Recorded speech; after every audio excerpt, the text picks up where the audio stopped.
trabajar en la actualidad con el mismo estilo terapéutico que se utilizó muchos años atrás? Efectivamente, no. Sin embargo, podemos rescatar, y es lo que hace la terapia cognitivo-conductual en la tercera generación, que también lo vamos a ver con mayor profundidad durante 4 clases. Vamos a conocer qué podemos seguir sosteniendo o qué extraemos de cada uno de estos teóricos que han sido, entre paréntesis, los más influyentes, ¿ok? Por lo menos son los que más conocemos, que han generado cierto impacto dentro de la terapia cognitivo-conductual, dejando como resultados que es la terapia con mayor evidencia a nivel de efectividad demostrada, o sea, que puede ser tangible, que puede ser medible, a diferencia de otras corrientes, ¿sí? Si, por ejemplo, yo a ustedes les digo ahorita que recordemos algún pensamiento que les conlleva a una emoción, probablemente ustedes van a ubicar alguna situación que vivieron, que recuerdan y que ha quedado marcada en ustedes, ¿ok? Entonces, por allí vamos a ir asociando no solamente de qué son las emociones las que desencadenan una acción, sino que también en algún momento de toda esta historia y de todo este estudio de la conducta humana, nos ha llevado a ver que hay distintas maneras de nosotros accionar, sentir, ¿sí? Y que también guarda una relación dependiendo del contexto y de las experiencias que hemos vivido, ¿ok? Entonces, comentándoles esto, quiero invitarles a prestar atención a este pequeño video donde nos habla un poquito de Watson y luego yo voy a hablarles un poco más de lo que es la teoría de Pavlov, que seguramente ustedes lo conocen. Vamos a hacer un breve resumen, pero siempre es bueno reforzar esos conocimientos pues que ya venimos manejando desde antes. Me confirman si logran visualizar y escuchar sobre todo. El condicionamiento clásico es una forma de aprendizaje en la que un estímulo que desencadena una respuesta biológica se combina con un nuevo estímulo que luego da como resultado la misma reacción. El trabajo más famoso de condicionamiento clásico fue realizado por Ivan Pavlov en la década de 1890. Durante este tiempo, Pavlov investigó mucho sobre los procesos digestivos de los perros. Un día durante su investigación, Pavlov notó que los perros comenzaban a salivar en presencia del técnico que normalmente los alimentaba. Se preguntó si el técnico era un disparador que estimulaba una respuesta asociada a la comida. Para averiguarlo, construyó un experimento que le permitiría medir la producción de saliva de un perro. Primero, sirvió la comida al perro. Luego, sirvió la comida mientras tocaba los sonidos de un metrónomo y repitió el proceso varias veces. Finalmente, retiró la comida y solo tocó el metrónomo. Los perros comenzaron a salivar en respuesta al metrónomo por sí solo. Pavlov concluyó que si un nuevo estímulo estaba presente cuando se le daba comida al perro, entonces ese estímulo se asociaba con la comida y provocaba la salivación por sí solo. ¿Por qué tu ex compañera de clase está siempre viajando por el mundo y tú sigues llegando justo a fin de mes? Te voy a contar el secreto que ella descubrió. El condicionamiento operante se basa en la idea de que podemos aumentar o disminuir una determinada conducta agregando una consecuencia. Se nos fue primero la explicación de Pavlov. Mi intención es que escuchemos a Watson y ya de ahí me conecto con ustedes para continuar la explicación de Pavlov, ¿sí? Por ejemplo, si un perro hace popó en una alfombra, podemos proporcionarle un refuerzo para que lo haga de nuevo o un castigo para que se detenga. Tanto el refuerzo como el castigo pueden ser positivos o negativos, lo que significa que tenemos 4 formas posibles de enseñarle una lección a este perro. Podemos dibujar las 4 opciones en una tabla.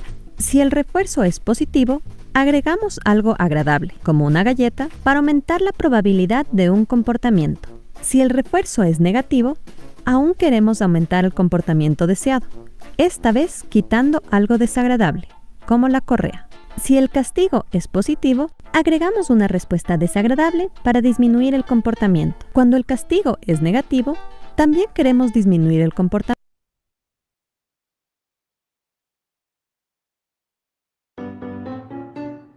John B. Watson afirmó que si le dieran una docena de bebés sanos, podría convertirlos en cualquier cosa: médicos, abogados, artistas, mendigos o ladrones, independientemente de sus antecedentes o predisposiciones genéticas. Primero, completó experimentos con Albert de 8 meses y luego aplicó su teoría cuando crió a sus propios hijos. En esencia, aplicó el método científico a la psicología humana, a lo que llamó conductismo. Con el experimento del pequeño Albert, Watson utilizó el método del condicionamiento clásico para programar a un bebé para que le tema a una rata de laboratorio. Anteriormente, Pavlov demostró cómo el condicionamiento puede desencadenar respuestas biológicas que se heredan genéticamente. Watson planteó la hipótesis de que también podemos inculcar nuevos comportamientos que no fueron heredados. Para realizar el experimento, Watson y su asistente Rosalie Rayner colocaron al niño en una habitación donde se dejaba vagar a una rata blanca. Primero, el niño no mostró miedo. Entonces, Rayner golpeaba una barra de acero con un martillo cada vez que Albert extendía la mano para tocar la rata, asustando a Albert y haciéndolo llorar. Eventualmente, Albert trató de alejarse de la rata, ilustrando que había sido condicionado a temer a la rata. Semanas más tarde, Albert mostró angustia hacia cualquier objeto peludo, mostrando que su condicionamiento no solo había sido sostenido, sino también generalizado. Watson asumió que nuestro comportamiento es un reflejo evocado por un estímulo o una consecuencia de nuestra historia individual de exposición anterior a refuerzos y castigos emparejados con nuestro estado y estímulos motivacionales actuales. A diferencia de Freud y Jung, a él no le interesaban los pensamientos ni la mente, porque, en su opinión, el análisis de acciones y reacciones era la única forma de aplicar el método científico a la psicología y obtener una visión objetiva del comportamiento humano. Pensaba en la psicología como una rama objetiva de las ciencias naturales. Su objetivo, la predicción y el control del comportamiento. Como sus compañeros conductistas, creía que la inteligencia, el temperamento y la personalidad están determinados por el entorno en el que se cría al niño. Watson publicó El cuidado psicológico del bebé y del niño. En su libro, aconseja a los padres que no toquen a sus hijos con demasiada frecuencia y que mantengan una distancia emocional para no malcriarlos. Jugar con los niños, advirtió, interrumpiría sus rutinas. Un niño feliz no llora ni busca atención. Su libro se convirtió en un éxito de ventas y pronto otros científicos de su época desaconsejaron mostrar afecto. Algunos gobiernos occidentales comenzaron a distribuir folletos en los que se aconsejaba que los padres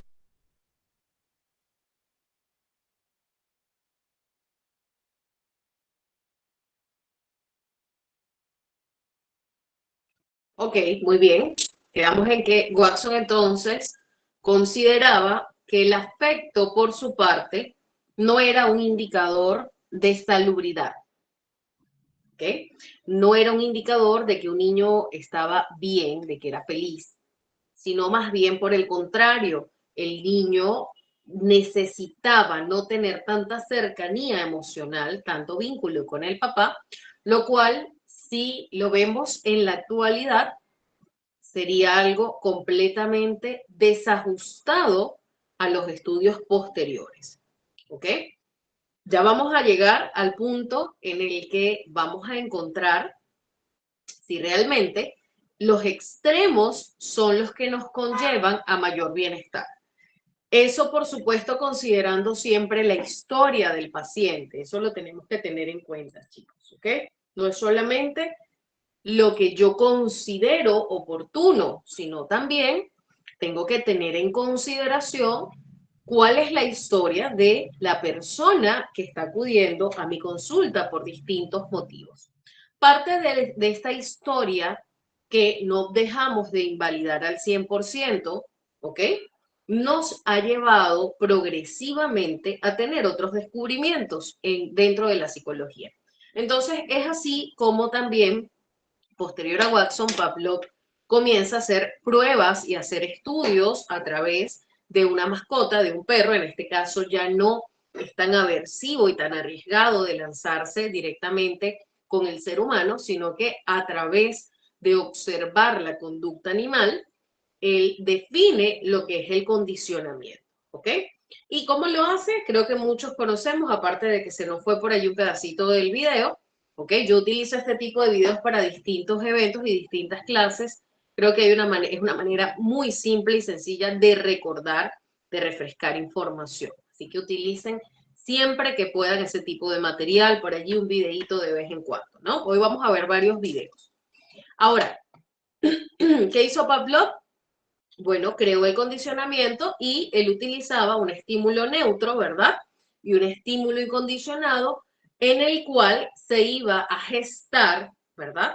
En el inconsciente, nuestro cerebro, en este caso, probó con el perro, pero él decía de que habían estímulos que, siendo asociados, generaban una misma respuesta, aún sin tener el objeto o el determinante, ¿sí? El objeto fijado como tal para nosotros generar una respuesta. En el caso del perrito, bueno, era con un pedazo de bistec, con una campanita, ¿ok? Y en ese caso, cuando él le mostraba el bistec y sonaba la campanita, comenzó a generar una asociación. Luego, al sonar la campana por sí sola, sin tener el bistec, ya el perrito asociaba, por supuesto, que era la hora de comer y comenzaba a salivar, ¿ok? Entonces, también tenemos algo importante, que dentro de este condicionamiento, por supuesto, se comienza a tener en cuenta lo que son aplicaciones en el ser humano para trabajar lo que son fobias, y todavía es útil, incluso es una base dentro de la desensibilización sistemática también, ¿ok? Entonces no es como que no, eso está desactualizado, eso ya no tiene nada que ver con nosotros, eso no me interesa, al contrario, nos interesa muchísimo porque nosotros tenemos el compromiso de poder ubicar qué herramientas van a ser más útiles para distintos casos que vamos a atender, y créanme que no tienen, bueno, quienes sean colegas lo deben compartir igual, y quienes están actualmente estudiando deben saber que van a llegar múltiples historias en las que cada herramienta que ustedes utilizan tiene una mezcla, como cuando usted va y cocina, usted prepara una receta, eso es el resultado de tantos años y de toda la historia que nos ha llevado hasta la actualidad. ¿Van a seguir estudios y van a descubrirse otras cosas? Seguramente que sí. Sería buenísimo que se sigan descubriendo más cosas, ¿ok?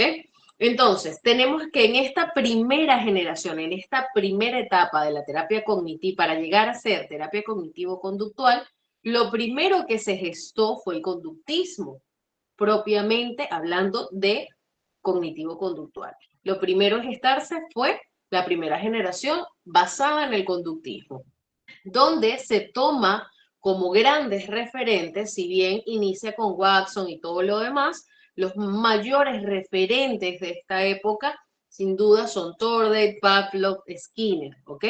En este caso, estamos hablando de que se basa en el aprendizaje a través de asociaciones, de condicionamiento y de los refuerzos. Es decir, para Skinner era muy importante, según las observaciones de él, cómo el ser humano, la conducta humana, era moldeable de acuerdo a los estímulos y a los refuerzos que se brindaban. Por ejemplo, un refuerzo positivo estimulaba o promovía a que se siguiera gestando o se afianzara una conducta, mientras que un refuerzo negativo se utilizaba para la extinción de la conducta, ¿ok? Como por ejemplo, un refuerzo negativo puede ser un castigo, ¿sí? Entonces, un refuerzo negativo era motivo para una extinción de conducta, entre comillas. En la actualidad sabemos que esto no es completamente cierto, que incluso hay refuerzos negativos que pueden incrementar algunas conductas en lugar de extinguirlas, ¿cierto? Y por supuesto, por otra parte, tenemos también, un segundito. Por otra parte, tenemos también que recordar que los refuerzos positivos suelen ser beneficiosos siempre que se utilicen en el momento y en la medida justa, ¿ok? ¿Se siguen utilizando refuerzos positivos? Efectivamente, ¿sí?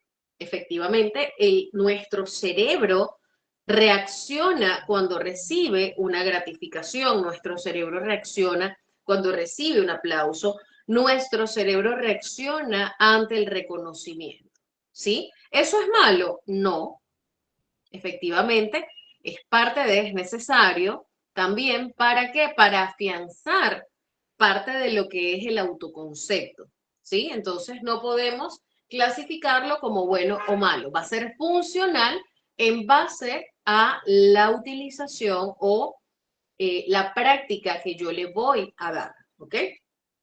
¿Cuál era la limitante del conductismo? Bueno, básicamente era que no consideraba algunos procesos internos, ¿no? Era muy mecánica, ¿sí? Era muy de, este es el objetivo, esto, ok, no importaba más nada en base a todo lo que era en los procesos a nivel emocional, ¿ok? Y no tomaba en consideración tampoco algunas funciones internas, funciones psicológicas que también están como la parte cognitiva, ¿sí? Y de allí justamente es de donde vienen nuestros queridísimos Ellis y Aaron Beck y dicen, pues no, necesitamos, esto no funciona así nada más, ¿ok? Más que necesitamos, esto no funciona así. Yo les echo el cuento como yo interpreto la historia del conductismo, porque para mí es importante que nosotros la interpretemos. Ustedes también van a seguir leyendo, van a seguir investigando y le van a dar su propia esencia a la hora de explicarlo o compartirla. Entonces, tenemos por acá que Aaron Beck y Ellis dijeron, pues no, ¿sabes qué? Yo creo que acá hay algo más.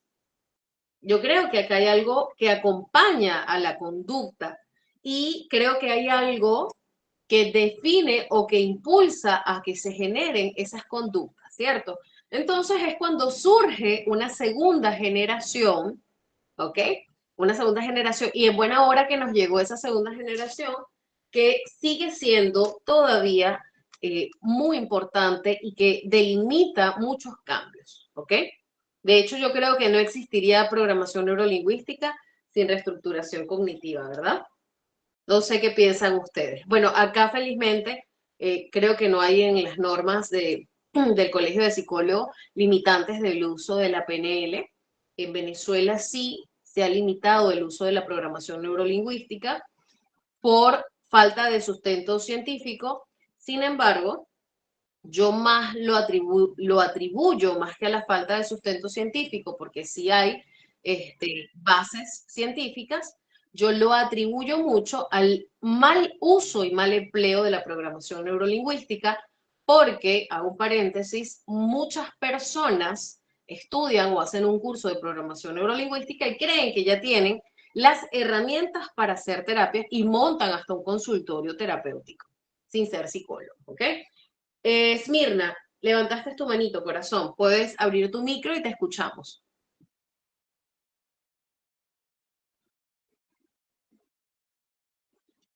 Hola. A ver, chicos, si tienen alguna pregunta o algún comentario o aporte, lo pueden realizar. Mientras Smirna abre su micrófono, continuamos con lo que es la segunda generación. Como les decía, eso fue entre la década de los 50 y los 60, por ahí muchos que a lo mejor no estábamos ni pensábamos estar en este mundo, ¿verdad? Ni nuestros papás todavía tampoco. Entonces, viene la época en la que Aaron Beck y Albert Ellis, introducen esta idea de que los pensamientos son mediadores entre el estímulo y la respuesta, ¿ok? Es decir, ya no es solamente una reacción biológica como si lo consideraba Pavlov, que también por supuesto era médico, ¿ok? Entonces, efectivamente, la postura y la visión de Pavlov iba a ser distinta, ¿ok? Entonces, viene Beth y dice, no, acá hay algo más, acá hay otro orden. Y Ellis también dice, ya va, espérate, esto no es lo único, por allí que si las creencias limitantes, ¿verdad? Entonces, ¿qué pasa con el contexto? ¿Qué pasa con el entorno? ¿Cómo influye el entorno también, no? Entonces nace ese concepto de reestructuración cognitiva que lo seguimos utilizando en la actualidad, ¿cierto? Antes de hablar de esta parte, me salto a los aportes, ¿no? Porque quiero comentarles un poquito sobre la propuesta de Aaron Beck, que es referente a los pensamientos automáticos, cómo estos pensamientos automáticos llegan incluso a distorsionar la realidad, ¿sí? Según Aaron Beck, él hablaba de este modelo. Ocurre una situación, X situación, ¿verdad? Vamos a suponer, no sé, alguien que de repente tiene un trauma con los perros. Es común, aunque ustedes no lo crean. Ladra un perro en la calle y se activa el sistema nervioso, entonces vienen los pensamientos. Si el perro, la puerta está abierta y si el perro entra, ¿dónde está el perro? ¿Qué va a pasar? ¿Me puede morder? ¿No? O sea, les estoy poniendo un ejemplo sumamente súper random, pero que puede suceder en algunas personas, ¿ok? O de repente por allí, con situaciones más reales. Me ha pasado, por ejemplo, pacientes que dicen, ven a una persona, han vivido un trauma familiar, incluso en encuentros sexuales, han tenido problemas para intimar. ¿Por qué? Porque definitivamente han sido víctimas de una violación y, por supuesto, cuando llegan a observar a otra persona de su mismo sexo, ya sienten un rechazo total, e incluso hasta de otro sexo, dependiendo de lo que les haya ocurrido, ¿ok? Esto es una historia real de un paciente que incluso tuvimos que hacer toda una reestructuración y muchísimas herramientas más, por lo menos hemos estado un año en terapia, y si afecta la vida de las personas todo lo que conlleva el trauma, e incluso sin tener un trauma, las asociaciones que llegamos a realizar de las situaciones que vivimos. ¿Qué pasa? Que esas asociaciones generan pensamientos y por ende esos pensamientos también desencadenan una emoción. Les estoy explicando en base a la teoría de Aaron Beck, ¿ok? Luego ocurre la situación, vienen los pensamientos, automáticamente, según Beck, que ya sabemos que la emoción suele ser la primera que actúa y que los pensamientos son los que hacen que se instaure un sentimiento, ¿verdad? Pero para él decía, lo que ocurre es una situación, vienen los pensamientos y eso activa la emoción. Que hay pensamientos que pueden activar emociones también, ¿ok? Por supuesto, si nosotros comenzamos a recordar historias, asociamos historias y vienen pensamientos y le damos cabida a todos estos pensamientos, ¿qué va a ocurrir? Va a generar una reacción emocional, ¿ok? Y ello conllevaba, según Beth, a las conductas manifiestas, ¿ok? Entonces, por allí que se daba algo que eran distorsiones cognitivas, que son la alteración de la percepción, ¿ok? Una distorsión cognitiva guarda relación con esa alteración de la realidad, ¿ok? Yo percibo una realidad alterada en base a la información o a las experiencias que yo he vivido. ¿Y esto cómo se puede observar? A través de la catastrofización, ¿ok? Del todo o nada, ¿sí? Si escucho el ladrido, ya no, el perro me mordió, ya me morí, ya seguro, no sé, ¿quién le tiene miedo a los temblores? Yo le tengo pavor a los temblores. Ya progresivamente he ido desensibilizándome, pero igual no me confío, entonces cuando escucho temblor, ya es como que ¿será que esta noche duermo o no duermo bien? Voy a hacer ejercicios de respiración. Entonces, es con qué asocio el temblor. Yo les puedo confesar, yo asocio, Lady Pereira asocia el temblor con la muerte. Yo he visto de repente, no sé, el terremoto que hubo hace muchísimos años, que fue muy lamentable. Entonces, por supuesto, si sigo buscando ese tipo de información, ¿qué hago? Refuerzo la idea distorsionada de que todos los temblores conllevan a la muerte. Pero para eso, por supuesto, ha sido un trabajo personal grande, ¿ok? Entonces, la sobregeneralización, que, a ver, ¿quién acá, chicos, no ha escuchado? Quizá un paciente, quizá algún familiar, quizá algún amigo o una amiga. Es que todas las mujeres, es que todos los hombres, es que los niños, uy, no es que tener pareja, no es que, a ver, es que la calle, es que no se puede confiar en nadie, ¿ok? Entonces, ¿qué es esto? Una sobregeneralización. Cuando escuchamos este tipo de pensamientos que son completamente disfuncionales e incluso irracionales, comenzamos nosotros a observar que hay una distorsión cognitiva, ¿verdad? Pero sí es muy normal, la mayoría de las personas, no vamos a decir que todas, pero la mayoría de las personas o una gran cantidad de personas lo ve de esa manera, entonces es normal. ¿Es funcional? No, ¿ok? Es funcional quizás para, como mecanismo de defensa para ellos, en algún punto. Pero cuando vienes a consulta, vienes con distintos problemas de relaciones interpersonales y muchísimo, y pare de contar, hasta enfermedades de salud física, ¿ok? Asociadas a distorsiones cognitivas que llegaron a generar otras consecuencias mayores, ¿ok? Muy bien.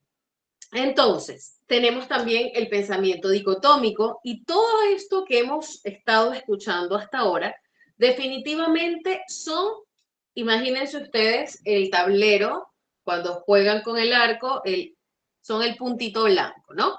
Son ese punto, yo les colocaba acá, son los blancos de la intervención, ¿sí? Ese es el ojito al que nosotros vamos directamente a trabajar, ¿verdad? La reestructuración cognitiva, parte de uno de los aportes que nos deja Aaron Beck, nos permite trabajar en la modificación de las creencias disfuncionales y esto todavía sigue en vigencia. ¿Es lo único con lo que se trabaja?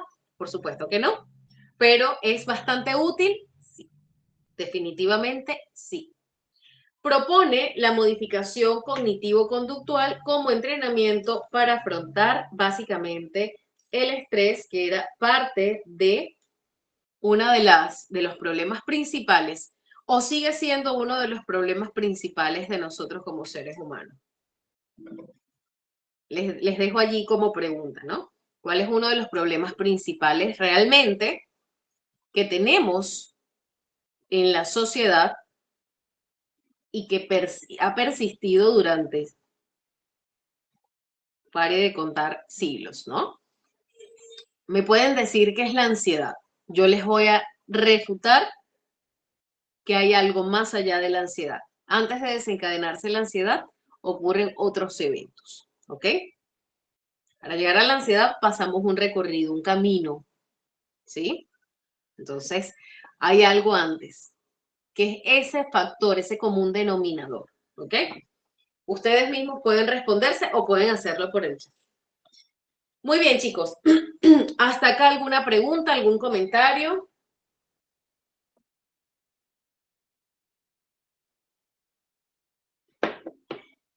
Vamos todos en sintonía, chicos. Si todos estamos en sintonía para continuar, pueden colocar su chat hacia arriba, su dedito.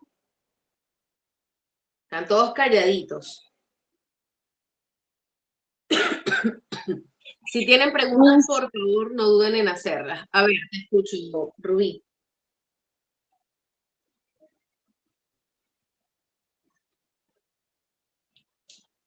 Rubí, levantaste tu manito, corazón. ¿Puedes abrir el micro? Sí, muy buenas noches a todos. Profe, para hacer una salvedad, los conductistas como tal, bueno, en la segunda generación, Betz y Ellis, ellos consideraban el pensamiento y la emoción como parte de la conducta, ¿verdad? El pensamiento y la emoción como parte de la conducta, no, lo consideraban como un desencadenante de la conducta. Ok, o sea, pensamiento y emoción no es conducta. No, pensamiento y emoción genera una conducta. Ok, perfecto, gracias. Ajá. La conducta es el resultado de nuestros pensamientos y nuestras emociones. ¿Sí queda claro allí, chicos? Qué bueno que pregunten esas cosas, porque parece mentira, pero incluso a veces nos salimos de la carrera y nos llevamos esas incógnitas y nos acompañan. Después vamos a abrir un taller para cómo empezar a dar terapia. Yo creo, por lo menos los colegas que yo conozco, hemos tenido una experiencia similar. No igual, pero sí similar en algunos aspectos, ¿no? Ya yo tengo 8 años de egresada y recuerdo, antes ya me distraje. Eso me pasa, ¿ok? Recuerdo que mi primer paciente, se los juro, me temblaban las piernas y yo decía, ¿ahora qué le pregunto? Yo misma hablaba conmigo, ¿y ahora qué le pregunto? Pues de verdad que es el paciente que creo que a todos no los voy a olvidar, o por lo menos a la mayoría, pero ese paciente, imposible que me olvide de mi primer paciente, fue todo un caso. No es lo mismo tener en cámara GSL a quien le vas a preguntar más tarde y que luego lo puedes arreglar en la siguiente sesión, que estar solo por primera vez, ¿no? Pero vale la pena, ¿ok? Muy bien, chicos, quiero compartirles un poco de una terapia que ha sido grabada. Deme un segundito porque quiero... Acá estamos. Quiero que observen esta terapia cognitiva de Aaron Beck, ¿ok? Es una terapia que nos deja una gran introducción y les pido que estén, pero así, súper atentos, ojitos abiertos, oídos súper allí, atentos al 100%, porque si bien nosotros no vamos a trabajar igual, nos enseña y nos deja muchos aportes valiosos. Y yo voy a rescatar algo que no está directamente aquí, que lo vamos a ver más adelante, que es la parte de la mayéutica, ¿ok? La mayéutica y el diálogo socrático son herramientas que se utilizan en la actualidad como parte de la terapia cognitivo-conductual, pero eso lo vamos a ver un poquito más adelante, ¿sí? And the way he feels and the way he approaches his problems, his feelings, he's going to be Un segundito que quiero colocarle the belief, al paciente. the presence by dangers, frustration. First, there is selective abstraction. The individual instance may only, on the basis of patient is not totally successful, he is likely to see himself as a total failure. Now, how do we apply these theoretical principles in a therapy situation? Un segundito. Es esta representación de acá.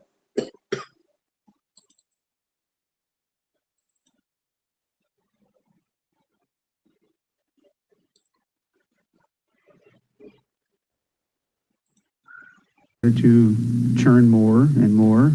I felt a lump in my throat. I found it very difficult to breathe.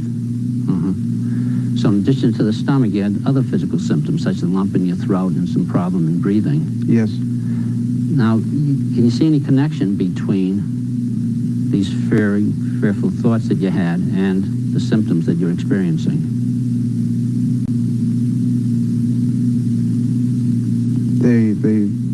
They run together. I'm almost like jelly. Yeah. So one of the things we want to look at is to see whether this type of thinking that you do produces the types of effects, both psychologically in terms of the anxiety that you feel, and also physically, the funny feelings in your stomach and the sweaty palms and the choking sensation that you get. We want to see if indeed the thinking produces the anxiety symptoms. Now, if the thinking isn't reasonable, if it's way out of line, you can correct the anxiety symptoms by correcting the thinking. For instance, it might very well be that it doesn't matter how you perform here. And if you could be convinced that it doesn't really matter, that it's my job rather than your job, then you wouldn't feel anxious anymore. That would help, yes. So let's look at it right now and see if it's true. Whose responsibility?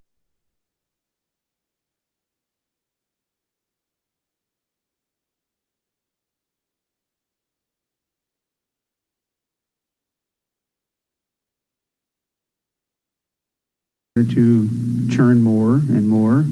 I felt a lump in my throat. I found it very difficult to breathe. So in addition to the stomach, you had other physical symptoms, such as a lump in your throat and some problem in breathing. Yes. Now, can you see any connection between these fearful thoughts that you had and the symptoms that you're experiencing? I felt a lump in my throat. I found it very difficult to breathe. So in addition to the stomach, you had other physical symptoms, such as a lump in your throat and some problem in breathing. Almost like, yes, jelly. Yeah. Now, so one of the things we want to look at is to see whether this type of thinking that you do, thoughts that you had, produces the symptoms that you're experiencing, psychologically in terms of the anxiety that you feel, and also physically, the funny feelings in your stomach and the sweaty palms. And the choking sensation that you get. Like we want to see jelly. if indeed the thinking, one of the things we want to look at is the anxiety symptoms. This type of thinking now, if the thinking isn't reasonable, produces the types of way out of line psychologically in terms of the anxiety that you feel, and also physically thinking. For instance, it might very well be that it doesn't matter how sweaty palms and the choking sensation that you get. That it doesn't really matter that it's my job rather than your job produces the you wouldn't feel anxious anymore. That would help, yes. So let's look at it right now and see if it's true. Whose responsibility is it to carry on the interview, yours or mine? Yours. Right. And what's your role? Un segundo, chicos, no sé qué pasó acá. My Se role, escucha. I'm here to Y está gain pausado. knowledge and help me with my anxiety. That's why I'm here. Right. And so your role is simply to be able to answer questions, and performance or being nervous and so on doesn't at all interfere with giving us information, because your nervousness itself is a form of information, isn't it? Yes. Perdónenme, denme un segundo para Responsibility isn't intentar on you, arreglar is it? esto. No. Right. And the question of evaluation isn't on you either. No. Right. Extraño. Now,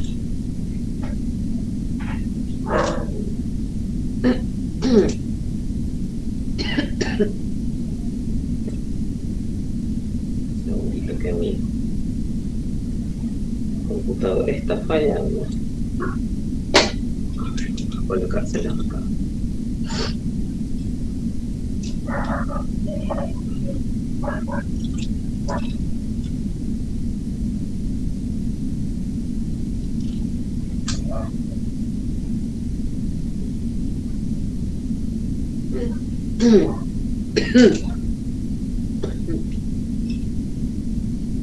Creo que ahora sí, chicos. so in addition to the stomach, you had other physical symptoms, such as a lump in your throat and some problem in breathing. Yes. Now, can you see any connection between these fearful thoughts that you had and the symptoms that you're experiencing?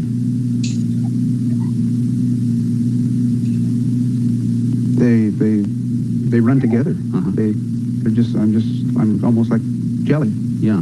So one of the things we want to look at is to see whether this type of thinking that you do produces the types of effects, both psychologically in terms of the anxiety that you feel, and also physically, the funny feelings in your stomach and the sweaty palms and the choking sensation that you get. We want to see if indeed the thinking produces the anxiety symptoms. Now, if the thinking isn't reasonable, if it's way out of line, you can correct the anxiety symptoms by correcting the thinking. For instance, it might very well be that it doesn't matter how you perform here. And if you could be convinced that it doesn't really matter, that it's my job rather than your job, then you wouldn't feel anxious anymore. That would help, yes. So let's look at it right now and see if it's true. Whose responsibility is it to carry on the interview, yours or mine? Yours. Right. And what's your role? My role, I'm here to gain knowledge and help me with my anxiety. That's why I'm here. Right. And so your role is simply to be able to answer questions, and performance or being nervous and so on doesn't at all interfere with giving us information, because your nervousness itself is a form of information, isn't it? Yes. So the responsibility isn't on you, is it? No. Right. And the question of evaluation isn't on you either. No. Right. Now, what do you think would be a more reasonable way to put your role in this particular interview? I am to respond to what you ask me, but I also have to be honest with you, because if I'm not honest with you, then you won't be able to feed it back to me. Right.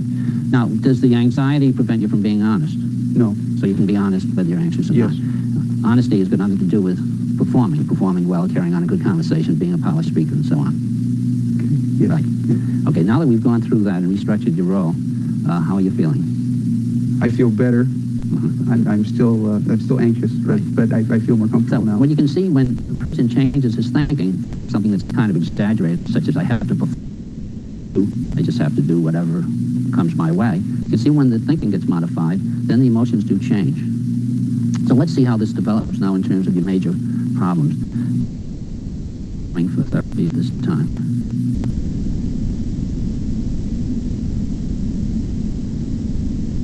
I just went through a divorce, Mm-hmm. and I'm Now, first, what I'd like to do examine the depression.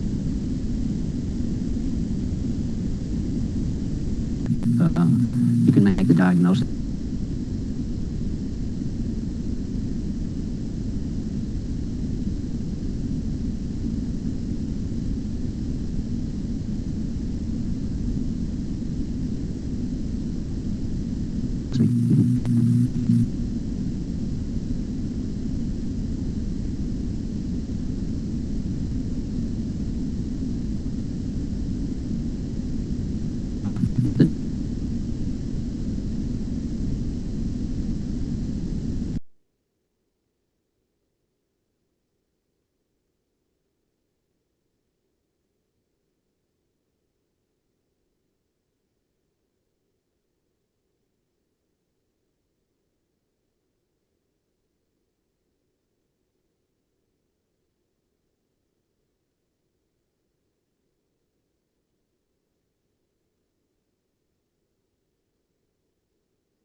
Por favor, me confirman si logran visualizar, porque por acá no lo veo, pero acá sí.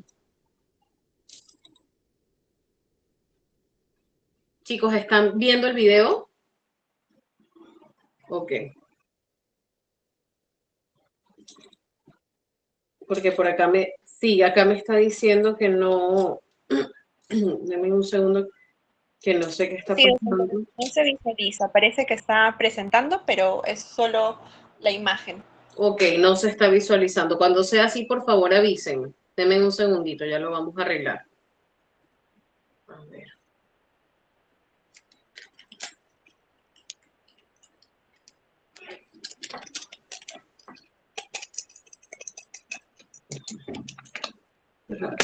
Vamos a compartir mi internet. Creo que es el internet, el Wi-Fi general que está fallando.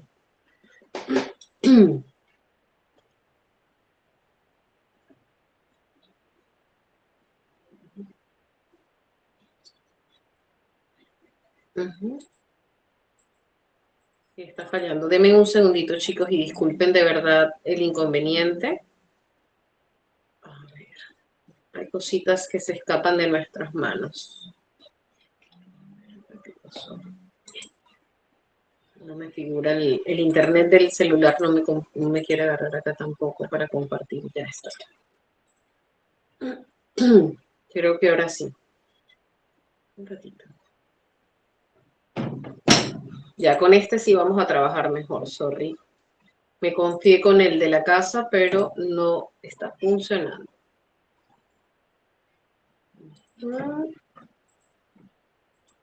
Mm-hmm. And now as you look back on your past, how do you view yourself? I view myself as a product of my childhood, and it wasn't my fault that I was that way as a youngster. And how do you feel then this childhood development has affected you, say, in recent years? As a child, I spent practically my entire childhood by myself. I received virtually no love as a youngster. Being an only child and my parents drinking a lot, I had no one to communicate to, and there was a lot of fighting in our family with my mother and father, because I would just hide in the bedroom, and it made me a very, very sheltered person. Yeah. Now, sometimes when people have a childhood like that, they reach certain conclusions about themselves and about other people. What conclusions do you think you have now that may have originated back there? How do you see yourself now in terms of the childhood experience? After going through some counseling this last year, I feel good about myself now. And prior to going through the counseling, how did you feel about yourself? I was a goddamn jerk. So you regarded yourself as a jerk, and in what ways were you, quote, a jerk at that time? Hooray for me and screw the world. I had a lot of anger in me. I looked at, I didn't try to look at the positive side of people. I always looked at their bad side. And I was very negative. And I had an attitude of, I'm going to get them before they get me. So up until you started the counseling, you had a lot of attitudes about other people, which was sounds kind of competitive, dog eat dog, is that right? And it was like who's superior and who's inferior. Yes. And I'm going to hold people at arm's length. Yes. And at that particular time, the loneliness did not bother you. Yes, it did bother me. Even so? It bothered me then.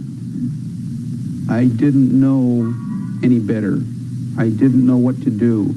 Where do I go to change into being a good human being? How do I get started? I've been very lonely all my life, but either I was too stupid or I just didn't know what to do to get started on the right track. Yeah. Now, you think that this kind of standoffish attitude that you had, being aloof from other people, set you up for being a lonely person? Like before you started the counseling, you say, I'm going to step on these people before they step on me. This idea of seeing people as in opposition to you, do you think that might have affected you in terms of your relationships with other people? Oh, yes, well. Ok, muy bien, chicos. Vamos a hacer una pausa acá, ¿sí? Para continuar con nuestra clase. El video lo van a poder visualizar a través de las diapositivas. Igual yo les puedo compartir el enlace, porque sí sería bueno que puedan visualizar todo este tipo de material detenidamente. Fíjense, no está muy aislado de lo que nosotros aún practicamos en algún punto, ¿sí? ¿Qué está haciendo? Está buscando, está buscando acompañar a través de la mayéutica algunas preguntas para que el paciente pueda ubicar cuál es la realidad más funcional en base a la situación que le está viviendo y qué lo ha llevado, porque pareciera que es que la terapia cognitivo-conductual está completamente aislada del pasado y no es así, ¿ok? No trabaja como el psicoanálisis, no se enfoca en el pasado de la misma manera como en otras corrientes. Sin embargo, sí es útil ver la información a través de la consolidación o de la unificación de lo que se vive en el presente para identificar cuáles son esas creencias irracionales, ¿ok? Y cuáles son aquellos sentimientos o aquellos pensamientos que nos conllevan a tomar decisiones por un aprendizaje previo de nuestra historia o incluso por una omisión, ¿ok?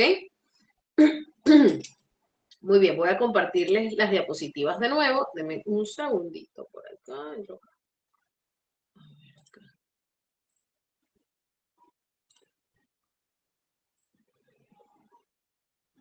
Ya está.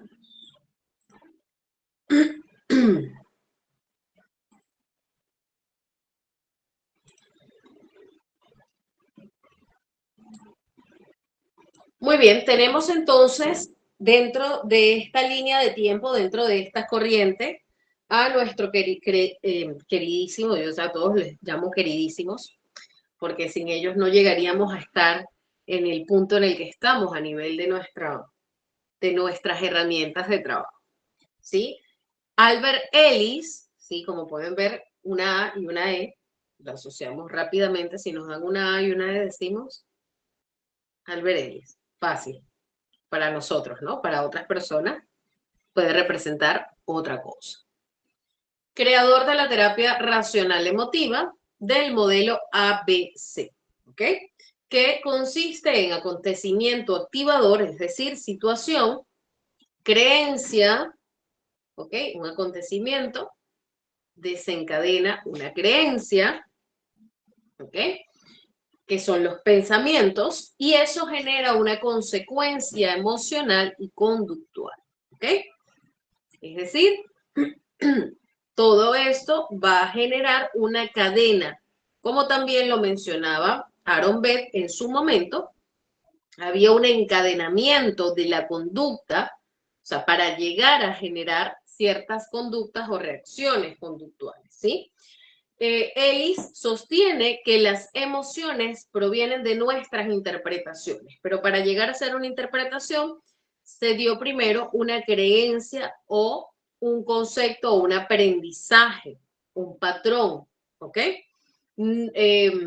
Entonces, él sostiene definitivamente que estas emociones provienen de esas interpretaciones más allá que de los hechos, ¿sí? Es decir, a lo que es la situación, le dice, tú no eres el que está generando esta conducta. Lo que genera esta conducta es lo que la persona piensa de esa situación, cómo lo conoce, cómo lo interpreta, cómo lo internalizó esa persona, ¿ok? Promueve el debate racional como una técnica de cambio. Lo que acabamos de ver ahorita, también podemos denominarlo un debate racional, ¿sí? Especialmente en la parte donde le dice, bueno, creo que en casi todo el video, pero en esta parte me quedo con la última parte donde le dice, ¿no? Es decir, tú generaste o tú creíste que para que no te pisen a ti tienes que pisarlos a todos, ¿no? Estoy parafraseando con más o menos las palabras. Y luego de allí le hace otra pregunta, ¿sí? Hoy es el día que más van a ver videos, los otros días no, ¿ok? Pero sí, para mí es importante. Ahora veamos esta terapia, que es una terapia representada de Ellis.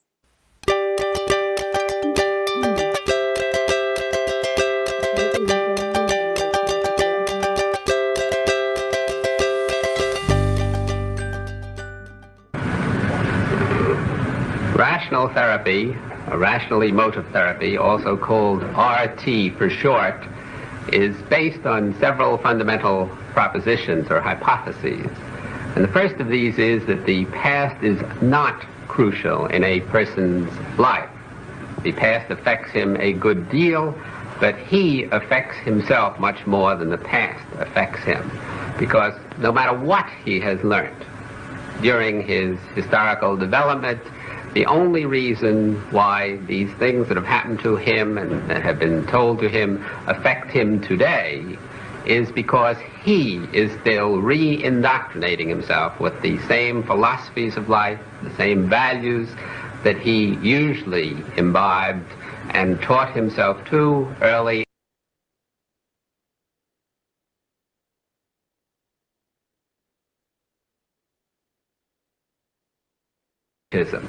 Or again, the individual tells himself the same sentence, I don't like these, as I said before, in the past, but right now, today, he must still believe the individual to learn, and learn for the rest of his life, to challenge and question his own basic value systems, his own thinking, so that he really thinks for himself. he must do this particularly when he feels miserable, he feels anxiety or depression or guilt or too much frustration or anything else that is negative, or when he behaves very inefficiently. And finally, he was able, through this kind of new thinking, rethinking his own assumptions, to apply what we call the science. In fact, I don't know if I'm doing the wrong thing, but I'm going to refer to your book anyway, because... Hello, Gloria. I'm Dr. Ellis. You want to Dr. Ellis. Be seated, please? Well, would you like to tell me what's bothering you most? Yeah. I think the things that I'd like to talk to you the most about are adjusting to my single life. Mostly men, I guess. As a matter of fact, I don't know if I'm doing the wrong thing, but I'm going to refer to your book anyway, because this is what I'm impressed with, the book about the Intelligent Woman's Guide to Manhunting. Yeah. I tried to follow it, and I believe in it. This is why it's so fun reading your book, because I'm not much of a reader, but I sort of believe the same way you do. But then I've got a problem in this area. The men that I'm attracted to, or the type of man I'd like to become closely involved with, I can't seem to meet, or I get too shy with, or something that it just doesn't click. The men I seem to be dating nowadays are the ones that I don't respect much, the ones I don't enjoy much, that seem blip and uninteresting. And I don't know if it's something about me or what, because I really do want to meet this kind of man. Well, let's talk a little about your shyness. Let's suppose you meet somebody whom you consider eligible, that you might like. Now, let's see if we can get at the source of your shyness, just what you're telling yourself to create this.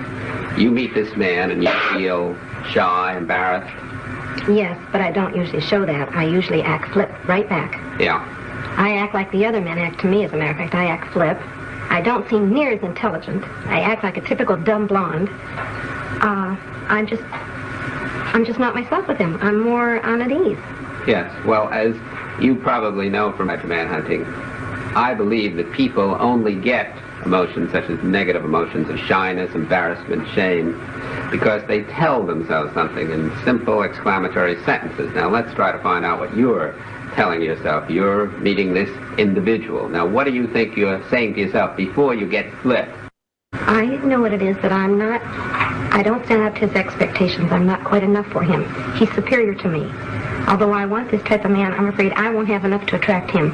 Well, that's the first part of the sentence, and that might be a true one, because maybe he could be superior to you in some ways. Maybe he wouldn't be attracted to you, but that would never upset you if you were only saying that. I think he may be superior to me. Now, you're adding a second sentence to that, which is, if this is so, that would be awful. Well, not quite so extreme as that, because I've thought about that, too. It's usually, I've missed my chance again, because when I want to become... if I want to show the very best of myself, because I think I have self-confidence and I have enough to offer. Yeah. But when I get afraid like that, then I show all the bad qualities. I'm flip, I'm so much on the defensive that I can't show my good qualities. And it's like, I missed my chance again. There was a good opportunity to be close to this man, and I loused it up again. All right, but even let's suppose you're saying that, and I think you really are, but you must be saying something else too, because if you were just saying, hell, I missed my chance again, you'd say, all right, next time, I'll take advantage of what I learned this time and do it a little better. Now, you still must be saying, if you feel shame, embarrassment, shyness, there's something pretty bad about your error in missing your chance again. I don't know if this follows in context to what you're saying, but the thing I do feel is that I get suspicious then. Am I the type of woman that will only appeal to the ones that are... to not my type of guy anyway? Is there something wrong with me? Am I never going to find the kind of man I enjoy? I always seem to get the other ones. All right, now you're getting closer to what I'm talking about, because you're really saying, if I am this type of woman that none of these good, eligible males are going to appeal to, then that would be awful. I'd never get what I want, and that would really be something frightful, isn't Plus, it? I don't like thinking of myself that way. I want to put myself on a higher standard. I don't like to think that I may be just an average Jane Doe. Well, let's just suppose, for the sake of argument at the moment, that that were so. All right. That you were an average Jane Doe. Now, would that be so terrible? It would be inconvenient. It would be unpleasant. You wouldn't want it. But would you get an emotion like shyness, embarrassment, shame out of just believing that maybe I'm going to end up like Jane Doe? I don't know. Well, I don't think you could, because you still would have to be saying on some level, as I think you've just said, and it would be very bad. It would be terrible. I would be a no-goodnik if I were just Well, plus, Jane Doe. I'd never get what I want. If I were just a Jane Doe, and if I'd have to accept that, I'd never get what I want, and I don't want to live the rest of my life with just icky men. Well, I it's want not necessarily so. A ver, chicos, les pregunto. Por allí hay varias creencias limitantes. Por lo menos una que ustedes hayan identificado. Quiero que la coloquen en el chat. Vamos a comenzar a estimular también nuestra habilidad, nuestro estilo y nuestra manera de percibir cuáles son esas alertas que nos dice el paciente dentro de el discurso, ¿no? En este caso lo estamos viendo acompañado de lo que es el conductismo, ¿sí? Más adelante vamos a tener la oportunidad de verlo un poco más flexible. En este caso es un poco más frontal, sin embargo tampoco se aísla de la realidad. Como podemos ver, tanto Beck como Ellis manejan un estilo completamente diferente, ¿ok? Ok, esa es una interpretación, se siente inferior. ¿Cuáles son las creencias limitantes que ella mencionó? Pero está bien, bueno, vamos a manejarlo como por allí como una interpretación válida, ¿no? Recuerden que nosotros en realidad no podemos hacer interpretaciones.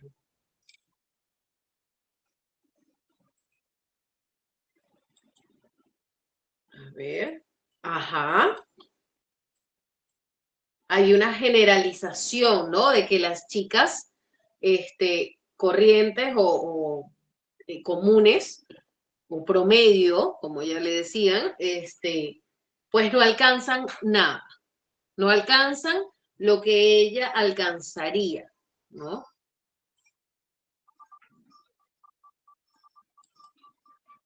Deme un segundo que se volvió a pegar mi computador. Hoy está, pero a todo dar. No sé qué le pasó. A ver. ¿Qué más? ¿Qué más, chicos? Comenten, comenten, por favor. No crean que la otra sesión va a ser así. Yo no sé qué voy a hacer en el computador, pero algo le hacemos. Y ustedes vamos a estar activos, vamos a interactuar bastante, ¿ok? Les pido, por favor, que la próxima sesión vengan muy dispuestos a participar. Ok. Mientras ustedes van colocando por allí, chicos, vamos a ir ingresando. Entonces, gracias a que Aaron, Beth, Ellis llegan a decir, bueno, espérate, ajá, por ahí podemos trabajar un poco, pues, ¿no? Podemos verificar si es victimización o si es sobreexigencia incluso, ¿no? Por ahí hay que ver bien eso. Dicen, Beck y Ellis dicen, bueno, mira, ¿sabes qué? No necesariamente todo es condicionamiento. Yo creo que hay algo más, ¿no? Yo creo que tiene que ver el contexto y cómo entienden las personas. Ellos van básicamente a lo cognitivo. ¿Cómo se entiende el mundo? ¿Cómo yo percibo el mundo? ¿Cómo yo siento? ¿Cómo yo vivo el mundo? ¿Ok? Entonces, introducen las funciones ejecutivas, que es parte de la cognición, ¿ok? La toman en cuenta para comenzar a estudiar la conducta humana.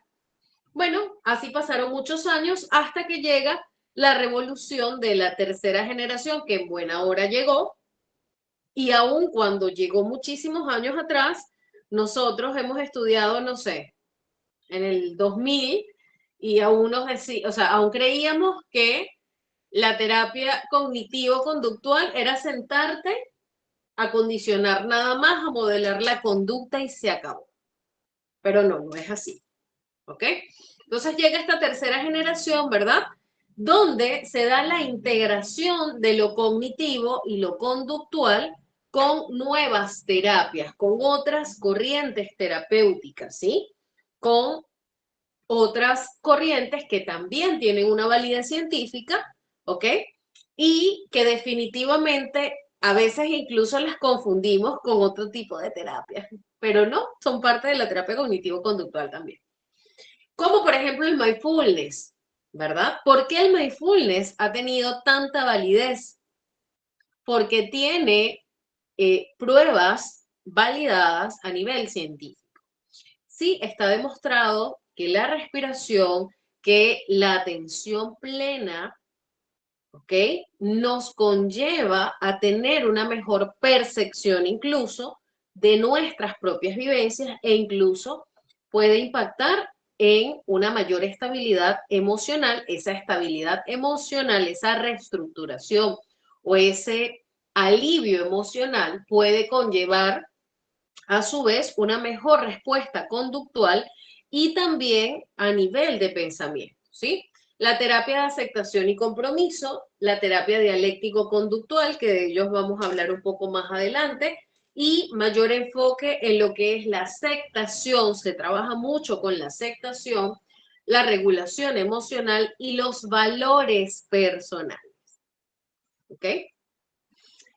Bueno, este apellido yo no lo sé mencionar, me cuesta enormemente, me van a perdonar, pero bueno, nuestro queridísimo Donald en el año 82 fue reconocido como uno de los 10 psicoterapeutas más influyentes del siglo XX. Por ahí googleenlo, búsquenlo, investiguen, busquen libros de Donald. ¿Por qué? Porque este estadounidense llegó a trabajar con lo que era la fase educativa, que es lo que nosotros llamamos psicoeducación, ¿verdad? Es conocido por ser el creador también del entrenamiento de la inoculación del estrés e introducción del concepto de autoinstrucciones y el diálogo interno, ¿ok? ¿Desde cuando nosotros como estudiantes, como psicólogos, no conocemos que existe el trabajo con el diálogo interno? Nos viene alguien con problemas emocionales por un tema de una distorsión sobre su autoconcepto. ¿Qué trabajamos? Trabajamos diálogo interno, ¿sí o no? ¿Ok? Hoy no les pregunté, chicos, ni siquiera les hice dinámica de bienvenida. Qué vergüenza. La vamos a hacer ahorita en la salida. No se preocupen. Entonces, trabajamos el diálogo interno, ¿no? Por ejemplo, en otro tipo de casos también, en los traumas, podemos trabajar el diálogo interno, también nos puede ayudar.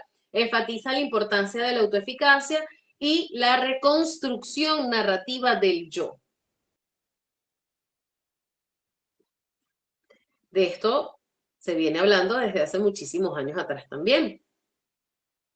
Y todavía sigue siendo objeto de estudio, ¿sí? Las principales contribuciones que él hace, Donald, es el entrenamiento de la inoculación del estrés. Es una técnica cognitivo-conductual que está diseñada para ayudar a las personas a manejar el estrés y afrontar las situaciones difíciles, ¿ok? El proceso consta de 3 fases. La fase educativa, que es el proceso psicoeducativo. El terapeuta va a explicar al paciente la naturaleza del estrés, ¿ok? Yo le voy a enseñar a mi paciente de dónde proviene, qué es el estrés, qué es eso, cómo funciona en nosotros, ¿ok? Yo le doy las herramientas al paciente y luego le voy a explicar cómo es su rol dentro de todo este meollo que está viviendo. Después viene la siguiente fase, que es la de ensayo, donde el paciente comienza a practicar esas habilidades de afrontamiento, ¿verdad? Entonces, ¿qué quiere decir eso? Yo te brindo información, yo te explico cómo funciona todo y tú comienzas a practicarlo. Es decir, yo te cedo la batuta, le doy la autonomía al paciente, ¿ok? Luego viene la fase de aplicación donde el paciente implementa estas habilidades aprendidas en situaciones cotidianas, en su vida real. También se da lo que es el entrenamiento de autoinstrucciones, que es desarrollado este tipo de intervención, lo desarrolla Donald junto con Goodman en el 71. Esta técnica se centra en modificar el diálogo interno de una persona, especialmente en niños con trastornos de déficit de atención e hiperactividad, fue lo que ellos trabajaron en ese momento, siendo el objetivo mejorar la organización, la planificación, la atención y consta de 5 fases, ¿sí? desde la guía externa hasta la autoinstrucción encubierta. Dentro de la perspectiva constructiva, Donald introduce la idea de que los problemas psicológicos están relacionados con las historias. Pero si en terapia cognitivo-conductual no hablamos de la historia del pasado, si hablamos del pasado, ¿ok? No nos quedamos haciendo un análisis de la vida para comprender qué te llevó hasta allí al 100%, o sea, no vamos a escarbar hasta el fondo de la tierra, pero sí tomamos en cuenta la historia. Ojo con eso, ¿ok? Entonces, su enfoque terapéutico ayuda al paciente a desarrollar relatos más positivos y resilientes sobre su vida. ¿Qué quiere decir eso? En resumidas cuentas, chicos, convierte los pensamientos instaurados del paciente, los ayuda a transformar en pensamientos funcionales y positivos para que pueda tener una nueva manera de interpretar no solamente su mundo interior, sino el mundo que está fuera de, para mejorar cómo se siente, cómo piensa, cómo siente, cómo actúa, ¿ok? El tratamiento del trauma y la violencia ha dedicado una parte importante de su trabajo, Donald, al tratamiento de víctimas de trauma y ha desarrollado manuales clínicos para el tratamiento de problemas de control de la ira y conductas agresivas.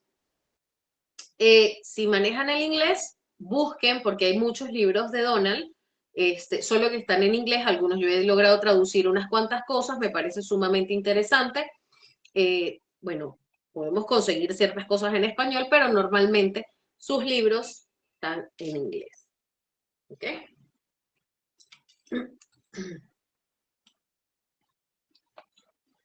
Bueno, por acá está un videito de Donald, ya por allí lo van a poder ver después, no quiero forzar el internet ahorita, ¿ok? La terapia cognitivo-conductual, chicos, se basa en 3 supuestos. Ya estamos hablando de terapia cognitivo-conductual propiamente, no del cognitivismo nada más, del conductismo aislado, no. Estamos hablando de la integración, de todo lo que ha conllevado ese proceso, esa línea de tiempo que hemos evaluado someramente, porque efectivamente para hablar de terapia cognitivo-conductual podemos pasar hasta un año, ¿ok?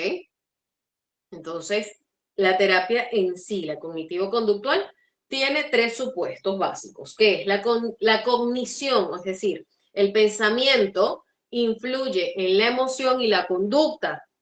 Tomen nota. La cognición, el pensamiento, puede ser monitoreada y modificada. Es decir, mi pensamiento puedo supervisarlo, puedo monitorearlo, puedo registrarlo y puedo modificarlo.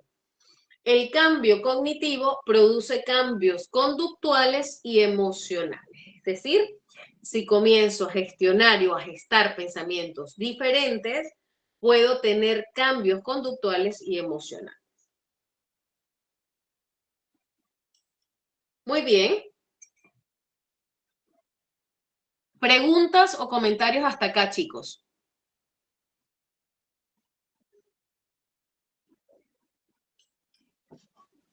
Miss, una consulta, no sé si puede... Ah, ya está la diapositiva, no alcancé a Aquí copiar. está. Ah, perfecto. No, pero Gracias, no se preocupen porque les van a compartir la diapositiva, ¿ok? Ay, muchas gracias, Miss. No te Muy preocupes. linda Ahí van a clase. ver, chicos, los enlaces de los videos y la información que se están llevando acá. Voy a tratar, no sé cómo podemos manejarlo, pero si ustedes se comprometen, yo también me comprometo. Si ustedes se comprometen a manejar, a cumplir con todas las clases, yo me comprometo a regalarles por lo menos o ubicarles al menos 3 libros que les puedan ser útiles y reforzar la información que estamos estudiando, ¿sí? Se los estaría compartiendo al final de las clases, pero tienen que asistir a todas las clases. No voy a ser tan mala de decirles, de paso tienen que sacar 20, pero si sacan 20, pues mejor, ¿no?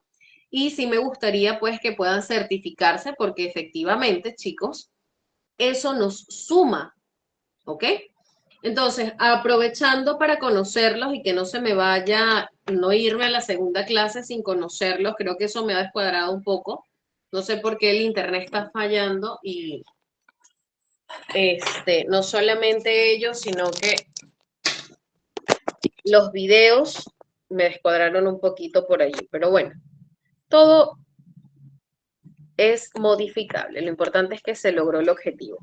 Ok, quiero conocerlos. Quiero que me escriban sus nombres, ¿ok? Por ejemplo, soy Virginia, no sé, estudio psicología o estoy egresada hace tanto tiempo. Quiero conocer en qué etapa están ustedes para yo también poder acomodar las clases en base a esa información, las clases posteriores, y que sea de mayor provecho y utilidad para ustedes. ¿Ok? A ver, los leo. Muy bien, Zuli. ¿Cuánto tiempo tienes egresada? Ah, muy bien.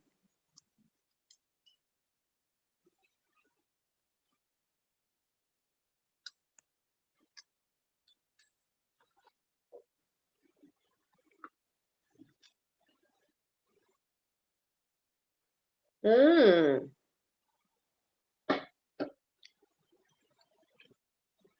qué bueno, Julieni.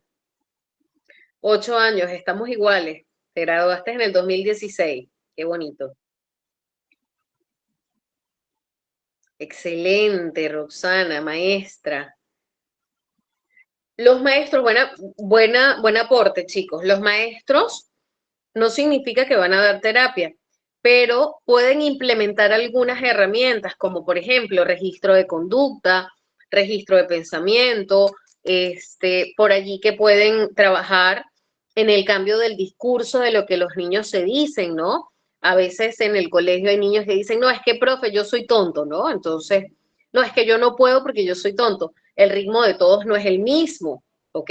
Entonces ya ahí hay una generalización, si lo vemos bien, porque en algunos casos es como que los demás son inteligentes y yo soy tonto. Entonces allí por ahí les va a ser bastante útil, ¿ok? A ver, creo que veo mejor así.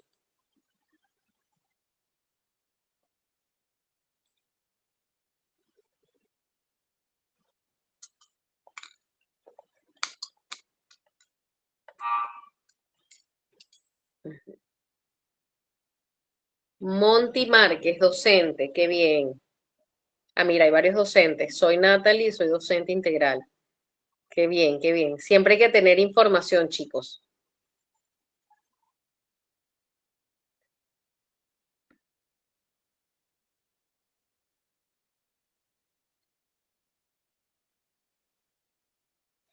Ok, Vanessa le colocó pausa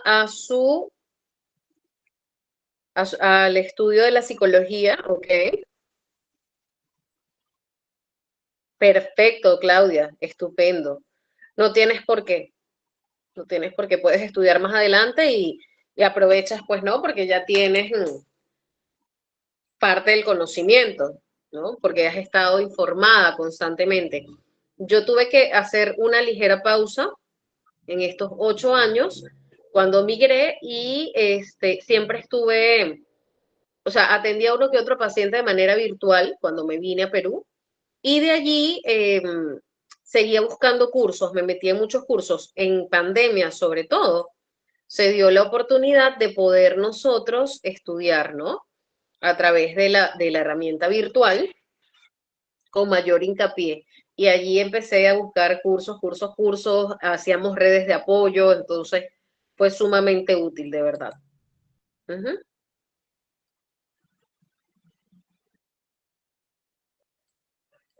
Un segundito para poder visualizarlos acá.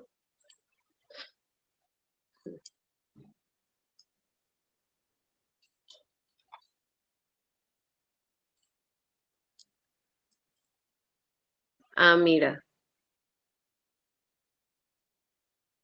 En el TOC, muy bien. La terapia cognitivo-conductual es vital en el trastorno obsesivo compulsivo y si hablamos de que también hay una comorbilidad, por lo que entiendo hay un tema esquizoafectivo por allí, cuando hablamos de esto, la terapia cognitivo-conductual es básica, básica. es vital. Entonces, la educación de los padres, la psicoeducación en los papás también puede ayudar. Raquel, buenas noches, buenas noches. Ok. Saraí, bióloga, 11 años egresada, estudiante de segundo. Oye, qué interesante, qué bonito. Siempre me ha llamado la atención la gente que estudia para ser biólogos.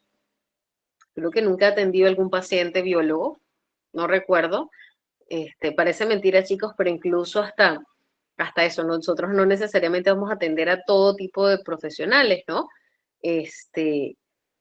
Me llegan muchos músicos, he atendido una cantidad de músicos que ustedes no se imaginan, artistas, quizás es mucho con lo que más me relaciono, pero me parece una carrera hermosa porque también tiene que ver con el comportamiento incluso en la vida animal, ¿no? Nosotros no nos aislamos mucho de la naturaleza. No quiero decir con eso que sea de la misma manera la forma de trabajar, ¿no? Con nosotros, efectivamente. Miguel, de México. Trabajas de militar y eres estudiante de psicología. Qué interesante. Interesante, ¿ah? Pero hay bastante que comprender, ¿no? Muchos estudios para hacer. Qué bonito, qué bonito. Excelente. Hay muchos cursos que puedes utilizar, ¿no? Entonces, todo lo que puedas aprender mientras están estudiando, chicos, sobre todo, esa fue una herramienta que yo utilicé. Yo hacía cada curso que encontraba, lo hacía a veces he hecho tantos cursos que ni me acuerdo qué cursos he hecho realmente. Me pongo a revisar y los consigo y es muy bonito, pues, ¿no? Por ejemplo, el MDR ha sido un boom hace un par de años, un año para acá, y es algo que ya lo conocía desde hace muchísimo tiempo. Sin embargo, bueno, me gusta más aplicar terapia cognitivo-conductual o algunas otras herramientas. También utilizo mucho Gestalt porque yo he realizado una formación, me formé como psicoterapeuta integrativa y en ese proceso pues aprendí de lo que era el trabajo con el Sampley, que guarda relación con la psicodinámica. Yo soy amante de Carlos Gustavo Jung. Si existiera ese ser humano en esta época, ahí sí tendría un motivo para ser fanática. Pero, no he tenido, por ejemplo, la motivación con el MDR a pesar de que lo conozco. Y así como eso, otras cosas más. Entonces, aprendan, chicos. Todo lo que puedan aprender es bueno. Qué bueno, Enrique, qué bueno. Qué bueno tener psiquiatras también acompañándonos. Es súper vital.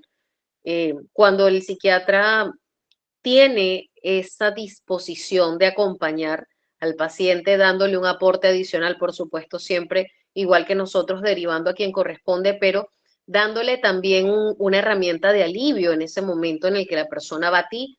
Yo conozco muchos psiquiatras con los que trabajo de la mano y me encanta, chicos, de verdad. Esa hipótesis, ese mito de que el psiquiatra y el psicólogo se odian, eso no existe, eso no es real. Para mí nunca ha existido, incluso desde que era estudiante.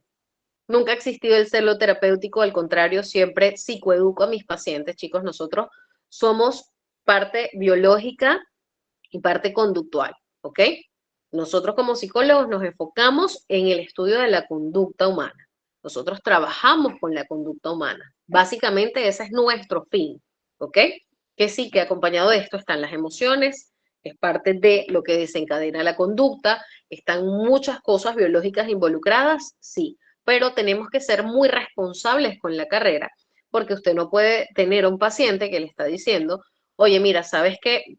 Experiencias mías que les puedo contar, siento que me estoy quemando, Lady, y quiero salir corriendo cuando estoy en la calle y usted le va a decir, no te preocupes, vamos a resignificar tu relato. No, usted manda al psiquiatra enseguida y usted va a seguir atendiendo a su paciente, porque seguramente puede acompañarlo. Yo tengo un caso que para mí es un caso de éxito total, porque, chicos, porque esta chica comienza terapia conmigo con una saturación emocional altísima, una persona que es súper exigente consigo misma, tiene altas capacidades, ¿ok? No diagnosticada, pero yo cuando la conocí yo dije, esto por aquí me huele a que hay algo más. Y desarrolló, en medio de todo el proceso, su hijo tiene autismo, y en medio de todo esto, autismo grado 3, en el duelo, en el no aceptar el autismo, en un sinfín de situaciones, crisis de pareja, problemas laborales, pocas relaciones y poca red de apoyo social más allá de la familia, una dependencia familiar completamente alta. Les estoy hablando de un cuadro clínico bastante amplio, ¿no? Desencadena ideas delirantes, ¿no?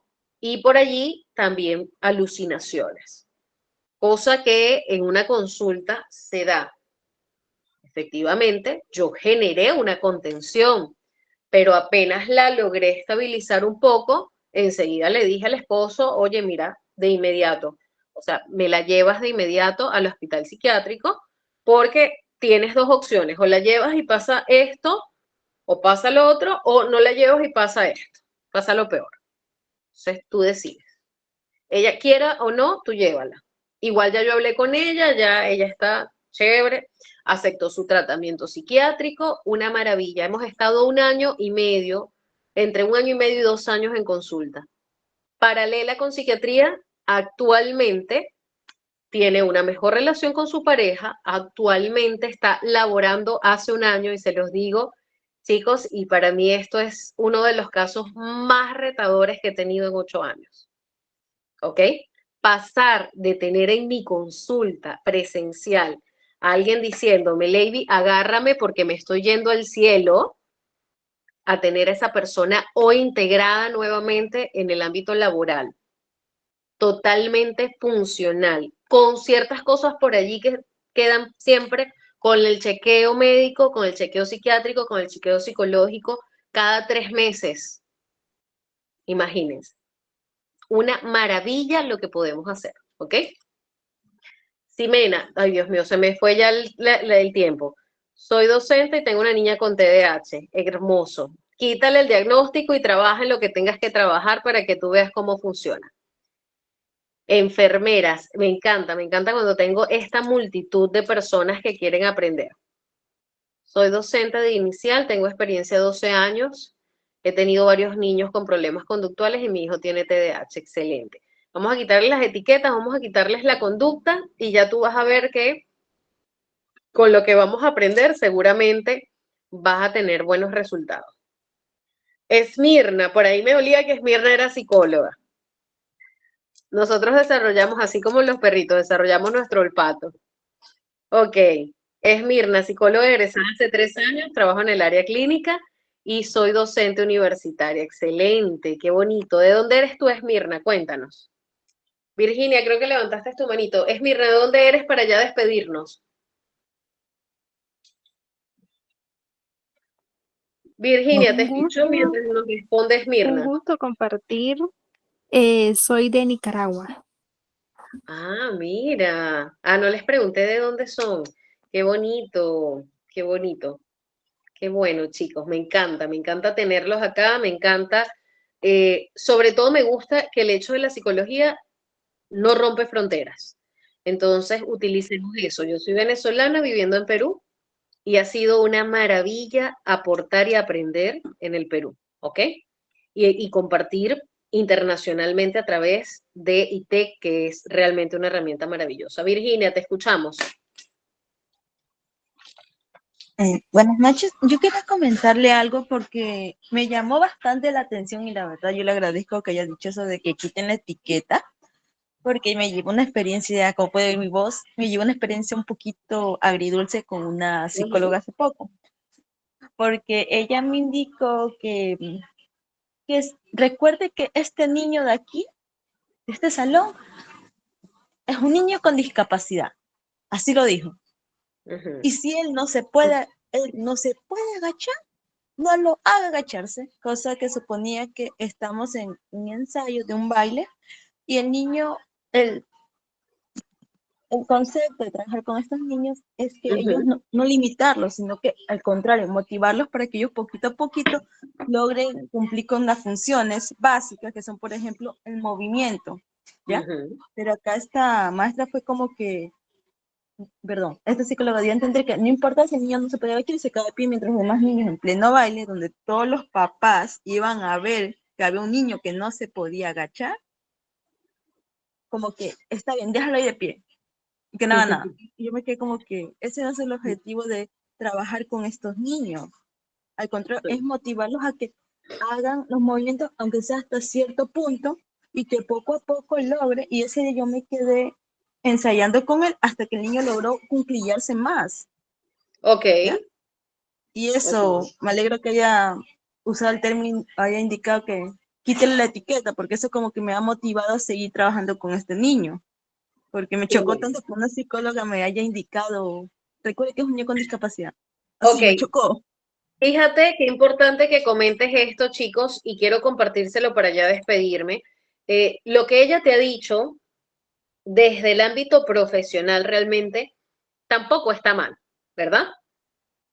¿Qué pasa? A veces tenemos que indagar o ir un poquito más allá, ¿no? Entonces, yo te invito a que tú practiques, a que cuando este tipo de situaciones te incomoden, así como me lo estás contando a mí, tú se lo puedas contar. Me imagino que es la psicóloga donde tú trabajas, ¿no? Que tú se lo puedas expresar. Oye, ¿sabes qué? No me gusta que me digas esto porque siento que estás limitando al niño. Entonces, ¿qué hacemos allí? Convertimos una interpretación, que justo es lo que estábamos hablando, en una acción más funcional y que seguro va a ayudarnos a tener una emoción distinta, ¿ok? Y genera más Sí, bienestar. gracias. Porque no supe cómo expresarle, porque estaban Ojo, en como que un no, choque. cariño, yo no estoy invalidando ni lo que tú sientes, ni lo que piensas, porque me parece súper válido. Pero lo que la psicóloga te dijo también es válido. ¿Qué pasa? Cuando nosotros tenemos alumnos con discapacidad, sobre todo en el ámbito escolar, a veces se da mucho la sobreexigencia justamente por el hecho de que los ven los papás.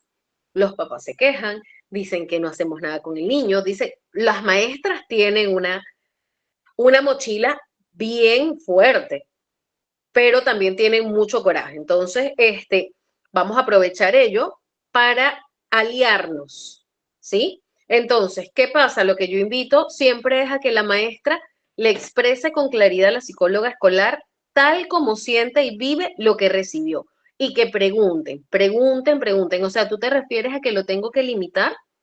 Porque para mí no ayudarlo a que lo logres limitarlo. Ajá, porque incluso con la mamá me enseñó que cuando pasan ciertas situaciones se puede usar un cambio en el tono de la voz para motivar al niño. Y eso es lo que yo le estaba explicando a la psicóloga, pero la psicóloga se quedó como que no entiendo lo que me habla, como que él no puede y así. Esa fue la reacción de ella, por eso, o sea, no le cuento todo porque me quedé como que, ok, Bueno. creo que tuvo un día difícil o estaba tan estresada que... También puede pasar. También puede pasar. Sin embargo, no se queden con esas cosas y convérsenlas para que puedan llegar a un punto óptimo a nivel profesional, porque recuerden que ambas son profesionales, ¿no? Muy bien, corazón, gracias por compartir.